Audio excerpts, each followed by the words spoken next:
Greetings everyone, Simpio here with another video of TMS with Vlogs. So today I'm gonna be using a car to explain the underlying mechanism for our body mass control.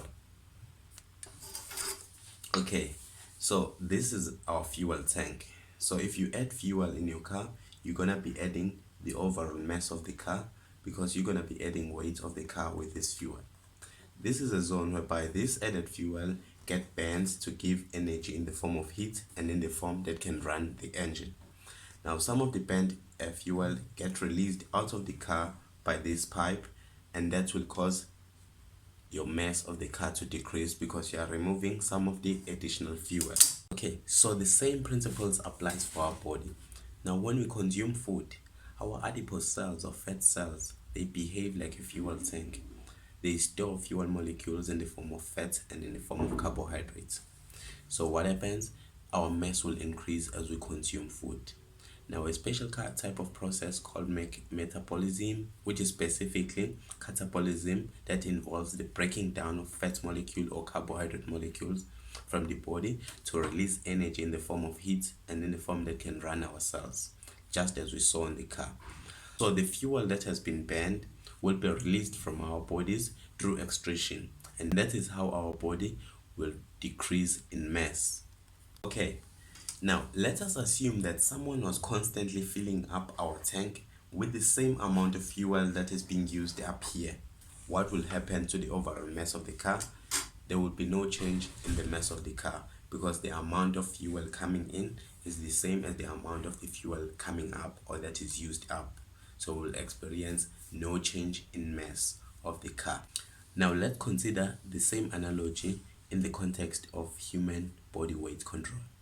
Now in this scenario, we will experience a weight stabilization.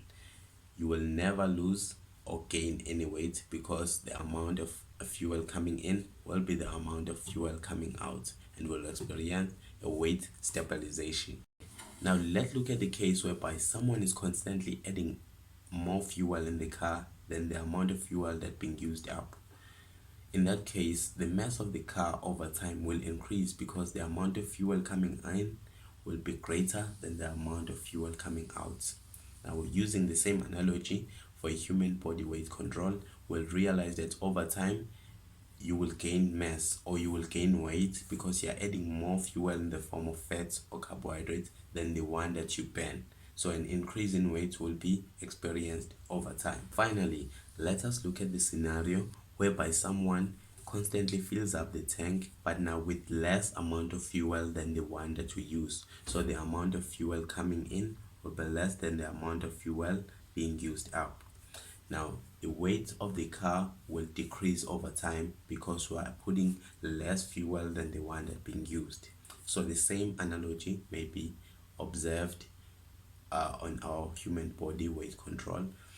If we take less fuel in the form of carbohydrates and the form of fats than the one that is used up, over time we will lose body weight, so our weight will decrease. Thank you guys for watching the video. I do believe that the information that I provided is useful to you and you may use it for your own body weight goals. Now we should understand that some people will take more than the others, but it doesn't mean that they are better or anything. We should focus on being patient and consistent training. Over time we will achieve our results. Thank you guys for watching. Peace out.